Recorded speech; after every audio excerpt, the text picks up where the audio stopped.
하나님께서 우리에게 주시는 말씀 봉독합니다. 히브리서 11장 7절 말씀입니다. 히브리서 11장 7절 말씀.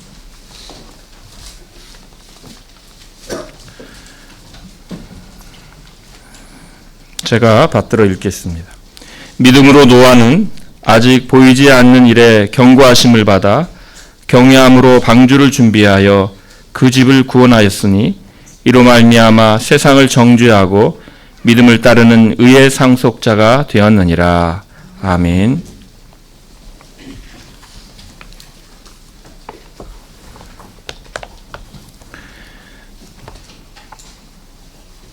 네, 우리가 보는 이 히브리서 이 말씀은 11장을 우리는 이제 믿음의 장이라 하고, 히브리서는 10장 말미와 이제 11장에서 예수 그리스도를 대제사장으로 이렇게 받아들이고 믿는 이들이 어떤 형편을 만나든지, 그 삶의 어려움을 만나든지 박해를 만나든지 그것들을 다 견디면서 믿음으로 살 것을 권면하고 있습니다.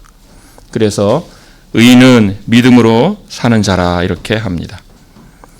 그러면서 이제 11장에서 믿음으로 산 의인들을 소개하고 있죠. 아벨이 있었고 그 다음 에녹이 있었습니다. 첫 번째로 소개되는 이 아벨은 믿음 때문에 죽은 사람이고, 또 두 번째로 소개되는 이 에녹은 믿음 때문에 죽음을 보지 않고 하늘로 들어간 믿음의 사람입니다. 믿음 때문에 우리가 어떤 결과를 맞이하는가를 보여주고 있는 것이죠. 또 그러면서도 그런 생각을 하게 됩니다. 믿음 때문에 우리는 어떤 결과를 맞이하기를 원하는가. 히브리서는 아벨과 에녹을 통하여서 죽음을 감수하고서라도 믿음으로 사는 자가 되어야 하고, 상 주신 하나님을 바라보며 고통스러운 시대에도 하나님과 동행해야 할 것을 우리에게 보여줍니다. 아벨과 에녹이 보여주는 것처럼 믿음으로 사는 삶은 우리에게 죽음이라는 결과를 가져다 주기도 하고, 때때로 죽음을 보지 않는 그런 영광을 보여주기도 합니다. 사도 바울이 자기의 삶을 요약할 때 이렇게 요약하죠. 영광과 욕됨으로 말미암는다. 자기의 삶이 영광과 욕됨으로 말미암는다고 하였습니다. 바울의 삶은 그 복음의 전파와 그 결과들을 볼 때, 그 열매들을 볼 때 많은 이들이 참으로 영광스럽다라고 할지 모르겠습니다. 그러나 정작 그 사도 바울의 그 복음을 전하는 그 현장에 들어가 보면 정말 순간순간이 너무나도 괴로운 삶이요, 수없이 많은 욕됨을 겪는 삶이었습니다. 고린도후서 6장 8절에서 이렇게 말하고 있습니다. 영광과 욕됨으로 말미암으며 악한 이름과 아름다운 이름으로 말미암으며 속이는 자 같으나 참되고 무명한 자 같으나 유명한 자요 죽은 자 같으나 보라 우리가 살고 징계를 받는 자 같으나 죽임을 당하지 아니하고 근심하는 자 같으나 항상 기뻐하고 가난한 자 같으나 많은 사람을 부유하게 하고 아무것도 없는 자 같으나 모든 것을 가진 자로다. 이렇게 말씀합니다. 히브리서가 믿음으로 산 이 믿음의 사람들 중에서 아벨과 에녹을 가장 먼저 소개한 것은 이 신자의 삶에 이 두 가지가 교차하기 때문일 것입니다. 아벨은 죽음을 맞이했죠. 그러나 죽음을 맞이한 걸 볼 때 그러면 그는 정말 이렇게 죽음이라는 그런 욕됨으로 결과된 건가? 그게 아니죠. 그는 그 믿음으로 드린 제사를 통하여 자기 자신이 하나님 앞에 받아들인 인정을 받았고, 또 믿음으로 그렇게 살아서 그가 죽었을지라도 죽음이 여전히 말하고 있다라고 하여서 그 죽음마저도 바로 영광이 되는 죽음이 됩니다. 에녹은 죽음을 보지 않고 하늘로 올라갔다. 그래서 참 대단하다. 어떻게 죽음을 보지 않고 하늘로 올라갔을까 이렇게 생각하겠지만, 그러나 그 삶을 우리가 생각을 해본다면 사람의 죄악이 세상에 가득해가는 그 현실 중에 있는 거잖아요.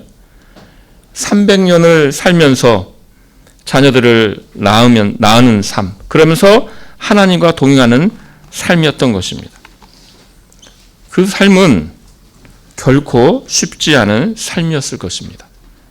하나님과 동행하는 삶, 말은 참 아름다운 말이죠. 하나님과 동행하는 삶. 그러나 300년을 자녀들을 낳고, 우리가 오전에 자녀 양육 들었는데, 자녀를 양육하면서 300년 동안 자녀를 그렇게 하나님과 동행하며 양육한다는 것, 세상에 죄악이 가득해져가는 그 시대에, 노아 홍수를 앞두고 그런 시대에 하나님과 동행했다는 것은 그 삶이 정말 쉽지 않았겠구나 생각을 하게 됩니다. 그런데 그 결과는 죽음을 보지 않고 하나님께서 데려가셨다는 것입니다. 여러분은 믿음으로 살아서 어떤 결과를 맞이하셨습니까? 영광입니까? 욕됨입니까? 악한 이름입니까? 아름다운 이름입니까? 사람들이 속이는 자라고 조롱하였습니까? 아니면 진실한 자라고 칭찬했습니까? 우리가 믿음으로 살 때 영광과 욕됨이 교차합니다. 하나님께서 때로 영광을, 그리고 때로 욕됨을 우리에게 주십니다. 그러나 그 결과는 결국 영광입니다. 하나님께서 우리에게 우리의 삶에 위로를 주실 때 기쁨이 있고, 그러나 또 늘 그렇지 않고 하나님께서는 왜 이렇게 믿음으로 살았는데 왜 이렇게 또 슬픔을 주시는가, 그럴 때도 있습니다. 그때에도 우리는 믿음으로 견뎌야 하며 하나님께서 자기를 찾는 자들에게 상 주시는 분임을 믿고 견뎌야 하는 것입니다. 수많은 믿음의 선진들 중에서 죽음으로 결말을 맞이한 아벨을 가장 첫 믿음으로 소개하는 것은 신자의 삶이 믿음으로 견딜 것이 참 많다는 것을 시사하는 것이죠.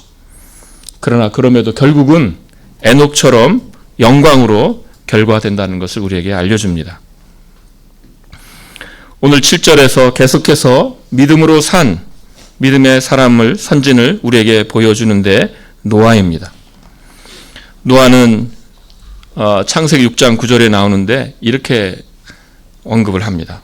의인이요 당대의 완전한 자라. 그러니까 의인은 참 믿음으로 사는 자라고 이 히브리서가 지금 말하면서 믿음의 사람들을 소개하는데 정말 합당한 자입니다. 이미 창세기 6장 9절에서 의인이라 했으니까. 그런데 히브리서에서는 노아에게 의인이라는 칭호와는 조금 다른 칭호를 줍니다. 물론 같이 다 연결되어 있는데, 이렇게 보면 한 사람 한 사람에게 붙여주는 독특한 어떤 칭호들이 있습니다. 아벨에게는 4절에 보면 의로운 자라 하시는 증거를 얻었다. 또 에녹에게는 5절에 하나님을 기쁘시게 하는 자라 하는 증거를 받았다. 노아는 7절에 믿음을 따르는 의의 상속자가 되었다. 이렇게 말해집니다. 의의 상속자가 되었다. 믿음을 따르는 의의 상속자가 되었다. 그것이 노아가 믿음으로 살아서 그런 칭호를 받게 된 것입니다.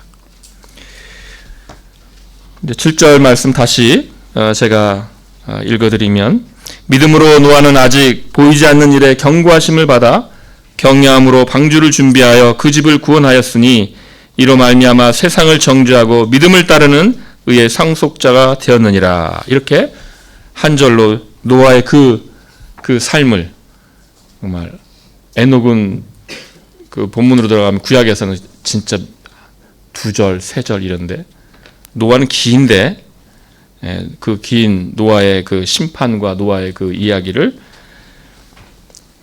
한 넉 절이죠. 한 6장부터 물론 5장에도 있지만 6장부터 9장까지를 아주 간략하게 이렇게 한 절로 요약을 하고 있습니다. 히브리서가 이 노아를 우리에게 어떻게 소개하는지, 어떻게 그 노아를 통하여 믿음의 권고를 하는지 우리가 살펴보도록 하겠습니다. 먼저 우리가 보는 것은 노아가 아직 보이지 않는 일에 경고하심을 받았다는 것입니다. 이 보이지 않는 일, 믿음은 보이지 않는 일에 관한 것입니다. 믿음은 보이지 않는 것들의 증거라 하였습니다. 믿음은 보이지 않는 것입니다. 믿음은 보이지 않는 것을 확신 가운데 받아들이게 하는 것입니다. 그래서 히브리서에서 그래서 믿음으로 우리는 모든 세계가 하나님의 말씀으로 지어진 줄을 안다라고 하였습니다. 믿음으로 아는 것이죠. 과학 법칙에 어긋나니까 창조를 믿지 않겠다. 그것처럼 이상한 일이 없죠. 과학 법칙에 일치하기 때문에 창조를 믿겠다. 그것도 이상한 일입니다. 이런 것은 믿음에 대하여 이상한 일입니다. 그리스도의 동정녀 탄생과 부활, 복음의 핵심적인 내용이 다 과학 법칙과 어긋납니다. 믿음은 보이는 일에 관한 것이 아닙니다. 보이지 않는 일에 관한 것이 아니라는 것은 예수께서 2000년 전에 그 땅에서 가르치시고 표적을 행하셨을 때 많은 사람들이 예수님을 보았습니다. 예수님이 그 놀라운 가르치심을 가르치실 때 보았고요. 예수님께서 놀라운 표적을 행하실 때 보았습니다. 그러나 본 것과 믿음은 다른 것이라는 거죠. 보았지만 믿지 않는 일이 더 많았죠. 예수님의 그 놀라운 표적을 보면서 어떻게 반응했을까요? 이야, 정말 신기한 일이네. 신기한 일이네. 그래서 어떻게 하면 신기한 일을 볼까? 그렇게 표적을 구한 거 아닙니까?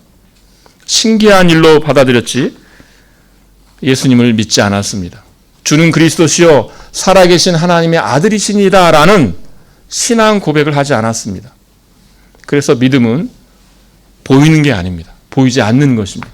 예수님이 그 앞에 있을지라도 표적을 행하셨을지라도 믿음은 보이지 않는 일이기 때문에 믿지 않은 것입니다. 피조물이 우리 주위에 놀라운 하나님이 만드신 피조물이 있습니다. 보이죠? 다 그것을 보고 있습니다. 보이지 않는 것은 무엇입니까? 하나님께서 창조하셨다는 것이죠. 눈앞에 예수님을 두고도 그런 신앙 고백을 하는 일이 소수였다는 것은 믿음은 보이는 일 너머에 관한 것임을 우리에게 알려줍니다. 노아는 어떤 보이지 않는 일의 경고를 받았습니까? 심판에 관한 것입니다. 창세기 6장에 나오죠. 하나님께서 노아에게 경고하셨습니다. 보이지 않는 것이죠.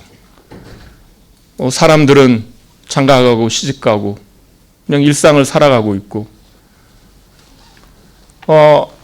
추위와 더위와 여름과 겨울이 계속 반복되는 그런 시절이었습니다.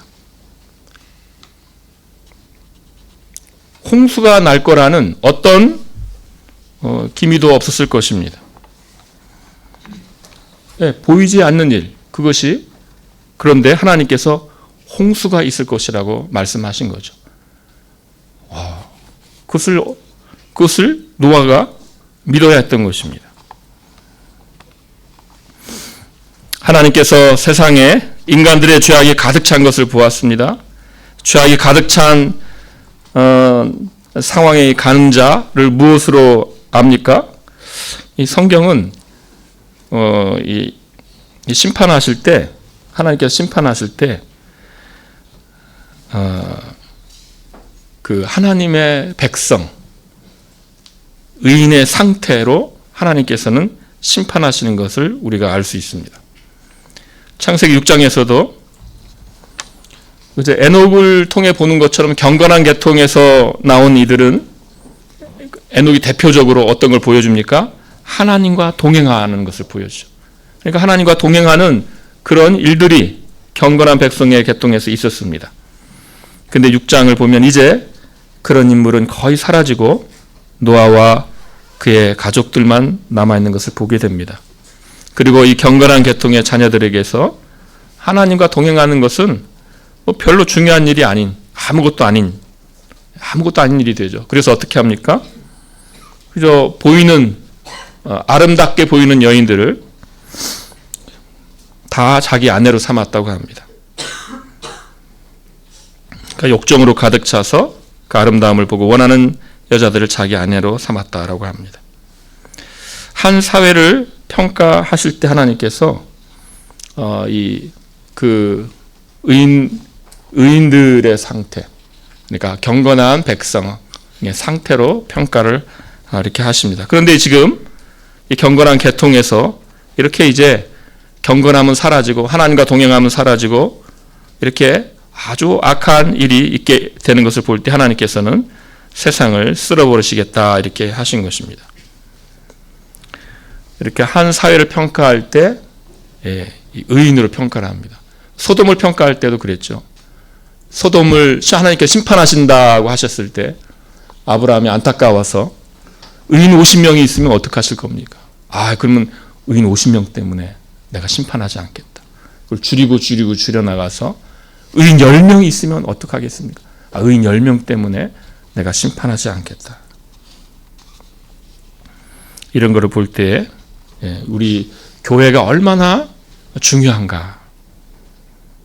하나님께서는 한 사회를 평가하실 때 그렇게 평가하시는 거죠. 지금도 하나님께서는 교회의 상태로 아마 평가하실 것입니다.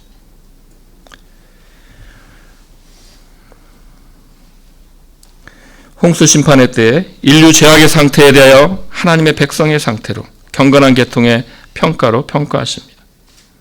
하나님과 동행함은 없고 이제 경건한 계통에서도 자기들의 욕망을 쫓아서 마음대로 살아가는 모습을 보면서 하나님은 세상에 죄악이 가득 찼다고 판단하십니다. 평가하십니다. 그리고 하나님께서는 이제 심판을 하십니다. 그리고 심판하실 것을 알리셨는데 바로 노아에게 알리셨습니다. 노아는 의인이요 당대 완전한 자였다라고 합니다. 그러나 노아가 의인이요 당대 완전한 자였기 때문에 하나님께서 노아를 택하셨다라는 것이 아닙니다. 이제 그게 창세기 6장 9절에서 노아가 의인이고 당대 완전한 자였다고 하지만 바로 앞절 8절에서 노아가 하나님의 은혜를 입었다라고 하죠. 그러니까 세상이 자기의 욕심을 따라서 살아가는 그 세상에서 정말 이 폭력과 사람들의 욕심이 정말 만연한 그런 세상 가운데에서 노아가 하나님의 은혜를 입었고 그래서 노아는 믿음을 가진 자였고 의인이었다는 것입니다. 그래서 은혜를 입었다라는 것이 중요하죠.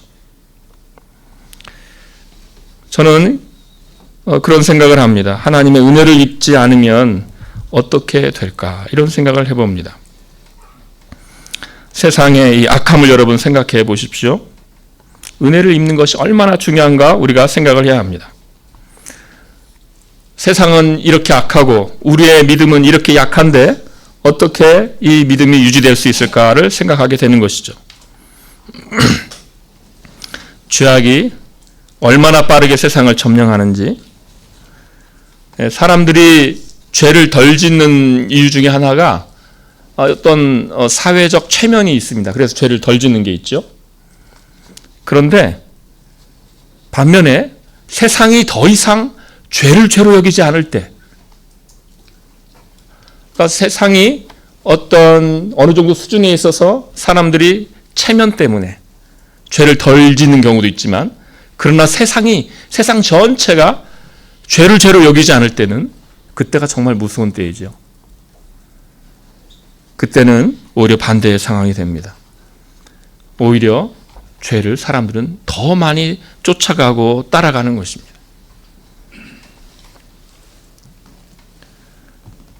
세상의 가치관이 어떤 특정 가치관을 대세를 이룰 때 이제 사람들은 그 모습을 다 쫓아갑니다. 그것을 거슬러서 사는 것은 쉽지 않고, 믿음의 사람들마저도 뭐 다들 그렇게 사는데 다들 그렇게 사는데 우리도 그렇게 살자 하고 그렇게 쫓아가는 것입니다. 왜 그렇습니까? 그것이 우리의 죄악된 본성과 어울리기 때문입니다.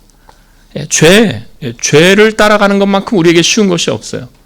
세상의 그 수준이 이렇게 쭉 내려갔을 때 그걸 쫓아가는 것만큼 쉬운 게 없습니다. 우리의 본성 안에 있는 죄를 향한 그 본성이 세상의 그 본성과 세상의 욕망과 일치될 때 좋죠. 다 그렇게 살고 나도 그렇게 살고.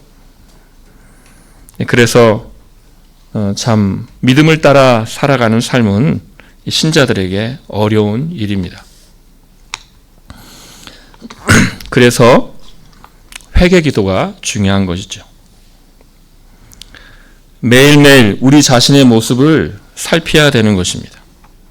매일매일 우리의 죄된 모습을 살펴야 되는 것입니다. 그래서 우리의 죄가 발각되도록 해야 됩니다. 하나님의 은혜를 입고 어차피 예수님을 믿어서 구원 얻었으니까 회개할 필요가 있겠나? 아닙니다. 우리가 얼마나 우리 자신이 거짓된가 이것을 드러내야 하는 것입니다.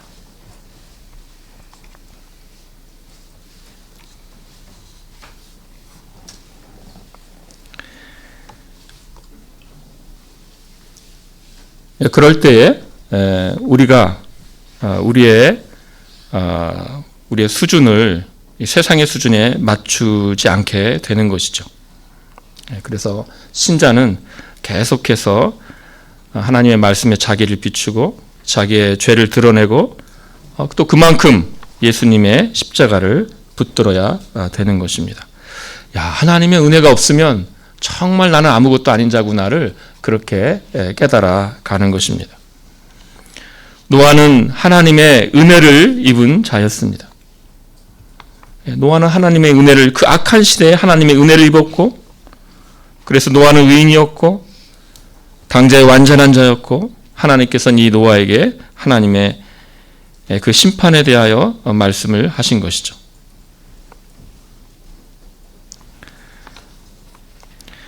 창세기 6장 12절 말씀에 땅이 부패했다. 땅에서 혈육 있는 자의 행위가 부패합니다. 라고 말씀하십니다. 그래서 그러니까 이 사회를 평가할 때 이 경건한 계통이 어떠한가로 보시는 것처럼 땅이 부패했다. 땅이 부패할 게 뭐가 있습니까? 근데 하나님께서 땅이 부패한 걸 뭘로 평가합니까? 사람들로 평가합니다. 사람들의 행위가 부패했으니 땅이 부패했다.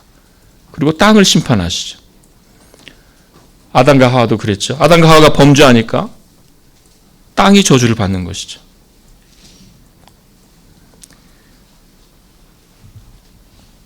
이러한 경고하심을 받았을 때 이 하나님의 은혜를 입은 자 노아는 어떻게 반응을 합니까? 노아는 히브리서에서 지금 뭐라고 말씀합니까? 경외함으로 방주를 준비했다고 합니다. 은혜를 입는 자, 그래서 하나님을 믿는 자, 믿음이 있는 자가 하나님의 말씀을 들을 때 그 심판의 경고를 들을 때 어떻게 듣습니까? 경외함으로 반응합니다.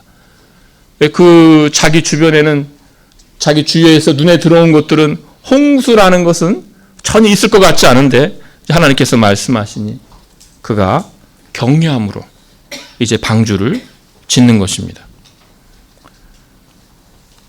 하나님의 말씀, 하나님의 심판의 말씀을 들을 때에 어떤 반응을 하는가? 이 신자는 경외함으로 받게 됩니다. 그러나 믿음이 없다면 어떻게 받게 되는가? 소돔의 예를 들 수 있는데요. 소돔의 악행이 심해서 하나님께서 소돔을 심판하실 때 하나님께서 아브라함을 기억하여 롯을 구원하고자 했지 않았습니까? 롯이 하나님께서 소돔을 심판한다는 이야기를 듣고 그 말씀을 듣고 사위들에게 가지요. 그래서 여호와께서 이 성을 멸하실 터이니 너희는 일어나 이곳을 떠나라 하였습니다. 그때 사위들의 반응이 무엇이었습니까? 농담으로 여겼더라 이죠. 그러니까 한편에서는 하나님의 심판의 말씀이 있을 때에 격려함으로 받고, 다른 쪽에서는 하나님의 심판의 말씀을 농담으로 듣고 반응하는 것이죠.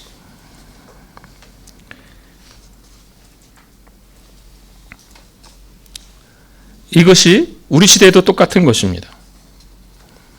물론 직접적으로 하나님의 말씀을 내가 농담으로 여기겠다 이렇게 말하진 않겠지만, 하나님의 말씀에 아무런 반응하지 않는 것, 격려함으로 반응하지 않는 것은 농담으로 여기는 것과 똑같은 것이죠. 마태복음 24장 37절에서 예수님께서 종말의 그 심판에 대하여 말씀을 주셨는데, 그때 37절에 이렇게 말씀하십니다. 노아의 때와 같이 인자의 임함도 그러하리라. 홍수 전에 노아가 방주에 들어가던 날까지 사람들이 먹고 마시고 장가들고 시집가고 있으면서 홍수가 나서 그들을 다 멸하기까지 깨닫지 못하였으니 인자의 임함도 이와 같으리라고 하였습니다. 심판의 날이 있는데, 그때까지 사람들은 거기에 대하여 어떤 경외함도 없이 그냥 하나님을 바라보지도 않고, 그 심판의 말을 귀담아 듣지도 않고, 경외함으로 받지 않고, 마치 농담으로 여겼던 이들처럼 똑같이 그냥 그렇게 살아가는 것입니다. 그것처럼 인자의 임함도 이와 같으리라고 하십니다. 아무런 경외함으로 반응하지 아니하고 그냥 하나님 없이 살아가는 그 삶을 그대로 살아가는 것이죠. 그래서 홍수가 와서 그 홍수가 왔을 때 얼마나 놀랐을까요? 진짜 홍수가 왔네. 인자의 임함도 이러하리라고 하셨는데, 예수님께서 오실 때까지 사람들은 그렇게 코웃음 치면서 하나님을 경외하지도 않고 자기의 욕심을 따라서 그저 자기 마음대로 살아갈 것입니다. 그러나 하나님께서 오실 때 바로 그때 그때 비로소 깨닫는 것이죠. 믿음은 하나님께서 결국 심판하신다는 말씀의 진실성을 인정하고 하나님께서 과연 그 뜻대로 일하신다는 주권을 인정하는 것입니다. 이것이 바로 경외입니다. 경외. 하나님이 말씀하셨구나. 그 하나님은 진실된 분이니 정말 하나님께서는 홍수로 심판하실 것이다. 내 눈에 아무런 지금 비가 오나요? 오늘 하루 종일 비가 추적. 우리 다양한 표현인데 오늘 비는 추적에 제일 맞는 비 같아요. 추적 내리고 있는데 이런 비도 안 왔을 것 같아요. 모르지만 어쨌든 어떤 홍수에 대한 어떤 기미도 없는 그때에 하나님께서 홍수로 다 쓸어버릴 것이다 했을 때, 그 방주를 만들어, 도대체 어떤 홍수이길래 이런 방주를 만들라고 하시나. 하나님의 그 말씀의 진실함과 하나님의 뜻대로 일하신다는 그 주권을 인정하는 것이 바로 경외입니다. 그래서 노아는 경외로 방주를 준비한 것입니다. 과연 홍수 심판이 있으며 과연 하나님께서 그 뜻대로 일하심으로 나는 하나님의 말씀대로 방주를 준비한다는 것이죠. 하나님께서는 진실하시고 하나님께서는 그 말씀대로 심판하실 것이고, 하나님께서는 그리고 이제 노아 때 그랬듯이 인자의 임함도 그러하리라고 하신 것처럼 인류를 위하여 하나님께서 말씀하신 그대로 인류에게도 그처럼 심판이 있을 것이고, 인자가 그렇게 예수 그리스도께서 그렇게 다시 산자와 죽은 자를 심판하러 다시 오실 것입니다.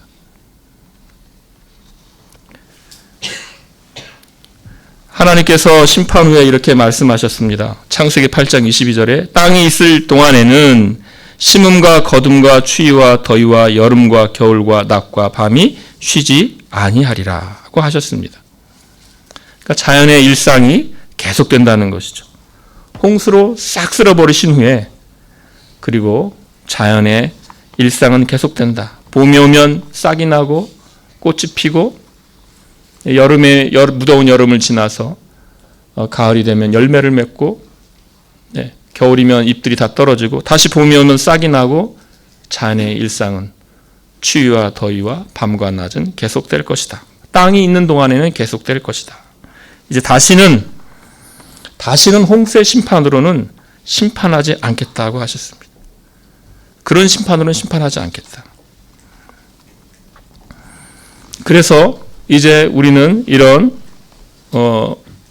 크고 작은 자연재해를 보지만 세상을 뒤엎는 이런 그런 방식으로 하나님께서는 전체를 쓸어버리는 심판은 하시지 않는 거죠. 그래서 계속해서 우리는 반복됨을, 자연의 일상을 우리는 눈으로 확인합니다.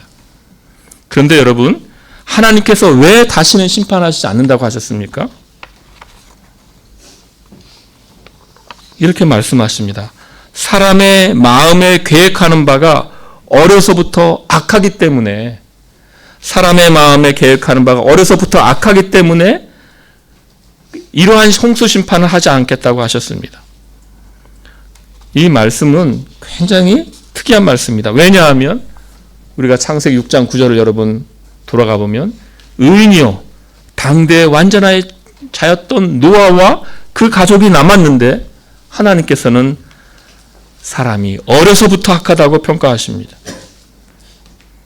그래서 우리가 이걸 통해서 아는 것은 세상에서 의인이 있고 세상에서 완전한 자라고 평가되는 사람이 있다 할지라도 하나님께서는 인간은 악하다라고 평가하시는 거고요. 그리고 어린아이가 있을지라도 하나님께서는 악하다라고 평가하시는 것입니다. 그래서 아무리 의인처럼 보여도 노아가 있는데도 하나님께서는 악하다고 하시고 어려서부터 악하다라고 평가합니다.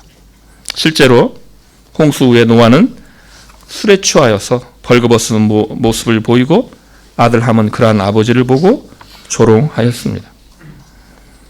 그래서 창세기는 참, 성경은 참 그런 면에서 아주 특별한 책이죠.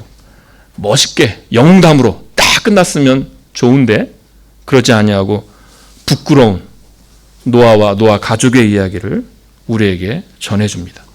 우리가 확인하게 되는 거죠. 정말 인간은 악하구나. 홍수 후에 의인이요 당대의 완전한 자라고 하는 사람이 남았는데도 정말 인간은 부패했구나라는 것을 우리가 알게 되는 것입니다. 홍수 심판을 통해서 의인이요 당대의 완전한 자의 가문이 남았으니 인간은 이제 조금 그러면 괜찮아졌는가? 그게 아니라 인류는 악하고 바로 악하다는 그 이유 때문에 하나님께서는 죄악된 인류를 그냥 남겨두십니다. 그러면 여러분, 하나님께서는 이 죄악된 인류를 그냥 남겨두십니까? 아니죠. 하나님께서 심판을 하시는 거죠. 그래서 인자의 임함도 이러하리라고 하시지 않습니까? 산자와 죽은 자를 심판하러 예수님께서 오시는 것이죠. 그때까지 하나님께 순종하는 자가 있고 하나님께 불순종하는 자가 있고 인류는 계속해서 번성하고 왜 이렇게 하신다고 하십니까? 로마서 11장 32절 말씀 이렇게 말씀합니다. 하나님이 모든 사람을 순종하지 아니한 가운데 가두어 두심은 모든 사람에게 긍휼을 베풀려 하심이로다. 순종하지 아니하는 사람들이 있는 상태에서 인류를 계속해서 반복하심은 또한 그 중에서 하나님께서 긍휼을 베풀려는 사람들이 있다는 것입니다. 불순종과 순종이 있으면서 그 가운데에서 이방인의 순종하지 아니함을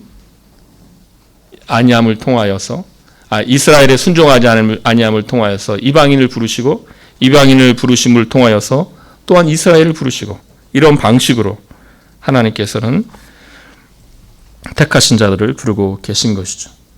그래서 인류가 완전한 심판을 받지 않고 지금 이 땅 가운데 이렇게 계속해서 가는 것은, 그러니까 내일도 해가 뜨는 것은 내일 비가 오면 어쨌든 비는 오겠지만 해는 있겠죠. 그렇다면 내일도 해가 뜨는 이유는 왜 그렇습니까? 하나님의 긍휼을 입을 자들이 있기 때문에 그러한 것이죠. 그리고 하나님께서 충만한 수가 탈 때에 바로 하나님의 심판이 있게 됩니다. 예수 그리스도께서 산자와 죽은 자를 심판하러 오실 것입니다. 노아의 때와 같이 인자의 임함도 그러하리라. 홍수가 나서 그들을 다 멸하기까지 깨닫지 못하였으니 인자의 임함도 이와 같으리라. 예수 그리스도가 오실 때까지 그냥 아무런 의식 없이 살아간다는 것입니다. 아무런 경외감이 없이 농담으로 하는 것처럼 그저 살아간다는 것이죠. 그러나 심판이 있을 것이라고 이렇게 말씀하십니다. 신자의 자세는 어떠합니까? 신자는 경외함으로 반응하는 것이죠. 방주를 만들어 준비하듯이 신자는 준비하며 사는 자입니다. 노아가 방주를 준비하여서 가족들을 구원했는데요. 그렇게 경외함으로 반응하여서 방주를 준비했습니다. 하나님 말씀에 순종했습니다. 그런데 지금 히브리서는 그 이야기와 더불어서 세상을 언급합니다. 노아 믿음으로, 물론 이제 이로써 노아가 세상을 정죄했다 할 때 이가 무엇이냐, 이가 무엇일까? 이제 여성, 이제 헬라어를 보면 여성 명사를 받는 이로써예요. 히브리서 11장 7절 이로 말미암아가 그 이가 이제 여성 명사를 받는데 믿음일지, 방주일지, 구원일지 세 개 중에 하나입니다. 이제 제가 결정을 못 하겠더라고요. 왜냐하면 주석들을 여러 개 봐도 학자들마다 다 말씀하시는데, 그리고 생각을 해보면 그러나 다 똑같은 것 같아요. 결국은 노아는 믿음으로 방주를 준비했고 그 방주를 준비함으로써 구원을 얻었지 않습니까? 그러니까 이로서는 다 같은 것을 말하고 있다라고 볼 수 있겠습니다.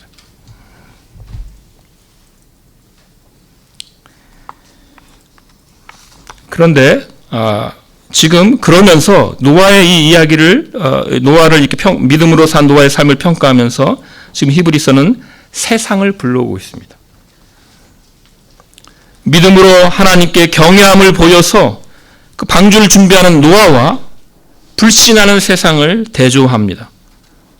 노아가 방주를 만들고 있을 때 그것은 주변 사람들에게 특이한 일일 겁니다. 홍수의 기미는 보이지도 않는데 얼마나 좋은 세상이고 먹고 즐길 수 있는 그런 참 재미있는 세상인데 저 사람은 왜 저렇게 하루 종일 방주를 만들고 있을까? 참 저런 어리석은 사람이 어디 있는가? 한 번 주어진 인생을 왜 저렇게 사는가? 하고 노아를 바라보았을 것입니다. 세상은 어제와 같고 오늘은 어제와 같고 내일은 오늘과 같이 이렇게 그냥 쭉 흘러갈 텐데 이렇게 좋은 세상인데 먹고 즐기고 잘 이렇게 살아가면 될 텐데 저 사람은 무슨 홍수가 난다고 그러고 하나님이 심판하신다고 그러고 방주를 만들고 있고 노아를 그렇게 이상한 눈으로 보았을 것입니다. 베드로후서 2장 5절에는 노아를 의를 전파하는 노아라고 합니다. 그러니까 노아는 방주 만드는 행위를 통해서 의를 전파한 것이죠. 그는 그의 삶을 통해서 세상의 의를 전파했을 것이요 흔히 세상의 의를 전파하는 이들을 미워했듯이 노아는 미움의 대상이었을 것입니다. 이것을 볼 때 왜 세상을 갑자기 불러오는가라는 것이죠. 그것은 이제 다시 우리가 히브리서를 생각을 해보면 믿음을 따라 사는 그 삶이 박해의 때요 고통의 때인 이들에게 보내진 편지가 바로 이 히브리서입니다. 얼마나 믿음으로 사는 것이 고통스러웠는지 이렇게 신자들이 모이는 이런 모이지 말자. 모이기를 피하는 이들의 습관과 같이 하지 말자고 하잖아요. 나는 더 이상 모임에 나가지 않겠습니다. 그 모임에 참석하니까 너무 손해가 막심하고 직업도 잃고요, 재산도 잃고요. 너무 힘듭니다. 우리 모이지 말죠. 나는 더 이상 나가지 않겠습니다. 이런 일들이 있는 것이죠. 아마도 지금도 그런 삶을 사는 이들이 어딘가 있을 것입니다. 뭐 북한에도 있다고 그러고요. 또 다른 선교 지역에도 있다고 합니다. 어쩌면 뭐 우리 주변에 가족 구성원 전체가 불신인데 자기 혼자 믿어서 또 그런 박해를 또 지나고 있는 신자들이 있을 수도 있습니다. 바로 그런 이들에게 지금 이 히브리서는 박해를 지난 신자들에게 하나님을 경외했던 노아와 불신하는 세상을 대조해서 보여주고 있습니다. 하나님께서는 노아를 구원하심으로 세상을 정죄하시고 그리고 노아에게는 믿음을 따른 의의 상속자가 되게 하셨다는 것입니다. 그래서 이제 세상의 평가를 거슬러 믿음의 삶을 살라고 격려하고 있는 것이죠. 세상에는 다양한 평가가 있고 우리는 그 평가로부터 자유롭지 않습니다. 우리 마음에서부터 자유롭지 않아요. 예. 저희 지역을 비교하면 좀 그렇지만 일산이라고 해서 특별할 것 같지는 않고요. 다 똑같을 것 같아요. 똑같을 것 같은데 아마 더 심한 지역이 일산에도 똑같은 분들이 많이 계실 거라고 생각을 하고 강남에서 사역하는 이런 목사님들의 이야기를 이제 듣게 됩니다. 그러니까 우리 현상교회 이야기 아닙니다. 이런다는 거예요. 너무 흔하대요. 고3 때는 잠깐 교회 쉬고 공부에 집중하자. 이런 것을 아이가 얘기할 수도 있고 부모가 먼저 얘기할 수도 있고 그런다는 것이. 그게 너무 흔하다는 것이.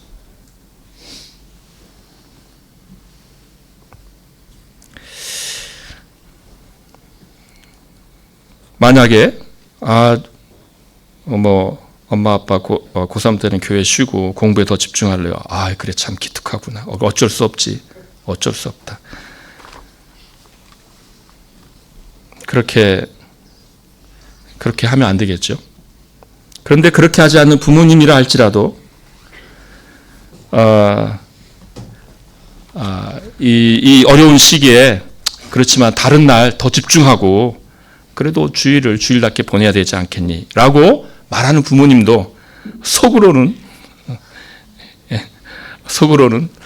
또 다른 마음이 있을 수 있죠. 딱 1년간만 이 중요한 시기니까 그런 마음이 조금 있을 수도 있습니다. 이 예를 드는 것은 그러니까 믿음으로 사는 삶이 홍수 심판이 있어서 노아 아주 극적인 상황이죠. 지금 노아 홀로 방주를 짓고 있고 이런 극적인 상황에서 또는 지금 이 히브리서를 받는 이 박해의 시대를 지나는 이 신자들의 이야기가 아니라 우리의 이야기라는 것입니다. 우리의 이야기. 믿음의 다양한 도전들을 우리는 우리의 삶의 다양한 곳에서 만나고 있는 것입니다. 각자 자기 삶의 상황 속에서 다양하게 만날 것이에요. 근데 그곳에서 우리가 어떻게 반응할 것인가? 과연 하나님의 말씀에 경외함으로 반응할 수 있을까라는 것이에요. 왜냐하면 이 정도야 조금 넘어가도 될 것 같고 다들 그렇게 사는 것 같고 그럴 때 우리는 과연 믿음으로 경외함으로 반응할 수 있을까라는 것입니다. 하나님의 말씀을 경외한다면 하나님의 말씀이 권위가 되어서 내가 정말 그렇게 믿음으로 반응을 해야 되는 것이죠. 이렇게 믿음으로 살 때에 정말 믿음으로 살려고 어쨌든 갈등도 있고 고민도 있고 그러겠지만 그러나 믿음으로 살 때에 하나님께서 두 가지 결과를 가져다 주신다는 것이에요. 하나는 세상을 정죄하는 것이고 또 하나는 의를 따는 믿음의 상속자가 된다는 것입니다. 이것이 하나님의 평가입니다. 세상의 평가가 있는데 그러나 우리는 하나님의 평가를 바라보고 가야 되는 것이죠. 시편 23편에서 원수의 목전에서 상을 차려주신다. 상을 차려주신다.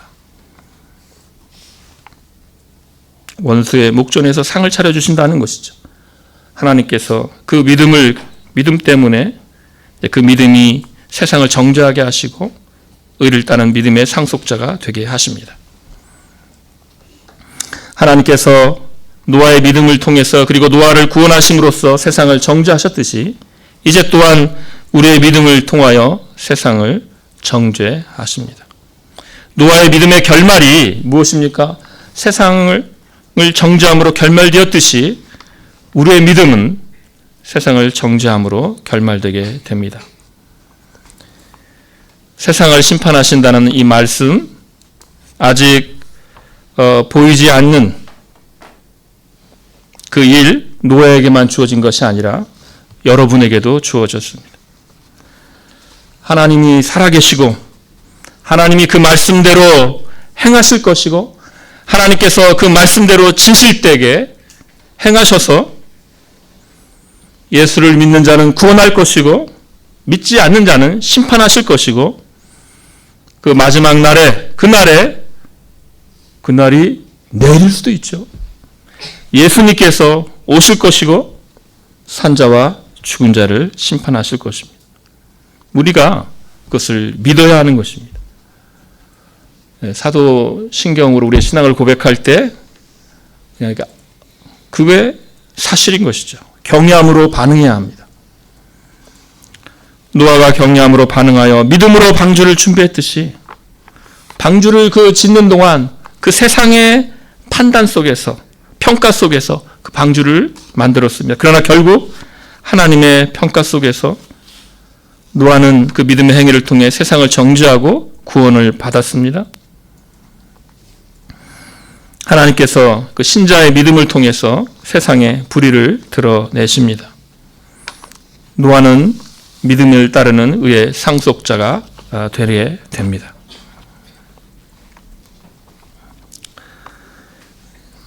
히브리서는 우리에게 이렇게 믿음을 격려하고 있습니다. 우리를 부딪히는 다양한 도전과 고민, 갈등이 있을 때 우리는 믿음으로 견뎌야 하는 것입니다. 아벨을 생각하십시오. 믿음으로 살았습니다. 죽음을 감수하며 믿음으로 사는 삶을 보여주었습니다. 에녹을 바라보십시오. 믿음으로 살아서 죽음을 보지 않고 올라가는 그 삶을 보여주었습니다. 노아를 보십시오. 심판을 앞둔 자의 삶을 보여주었습니다. 하나님의 말씀을 경외함으로 받아 하나님의 말씀을 순종했고 그 믿음이 세상에 불의를 드러내며 의를 유업으로 받았습니다.